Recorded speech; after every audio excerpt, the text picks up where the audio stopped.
This month is all about yoga for heart health. And in our last video together, we did some nice warrior poses to kind of warm up the body. Now we're going to add a little bit of balance and a little bit of power and strength building as we incorporate that with some relaxation. So we're going to start on one leg, really grounding down through the corners of the foot. We're going to come into tree, so we're not going to lock the knee out.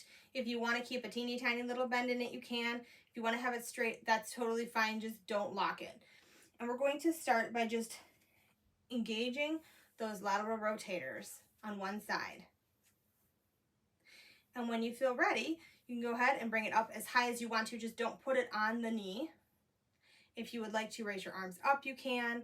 Any variation, maybe come into a mudra, whatever feels nice, really opening that hip up. And then we're going to come into chair pose. Now I'm going to do this sideways so you guys can see, because we're going to transition right into our next pose from chair. If you feel unstable in this pose, you can always put a block right here between your knees, just in the lower inner thigh area. So I'm going to keep my feet about hip width apart because we're going to be transitioning right into the next pose. So as we I like to start in mountain. And when you feel ready, go ahead and send the hips back and the hands up. Nice long spine here. So we're engaging the hip adductors. And depending on how far apart your feet are, you may be engaging the hip abductors as well. So we're going to stay here, really working those quads. Okay, we're also using those hamstrings because we have a bend in the knee. We're going to take a nice big long inhale, and as we exhale, we're going to bend over the bent leg. So we're pressing the abdomen into the tops of the thighs here.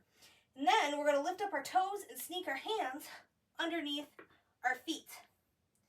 So this is a variation on a forward fold where you step on your hands. And I like this variation.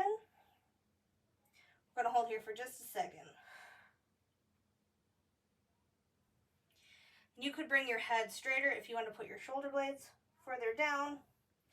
I kind of like, we're going to come hands to thighs and slowly come up.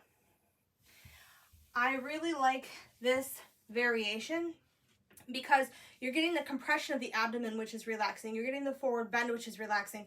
And then there's something about that pressure on your hands, which is also creates a relaxing effect. And you're getting a little bit of work from those hamstrings. You're still in a working pose, but a lot of different aspects of it keeps the mind busy, and it creates a nice balance of relaxation and strength.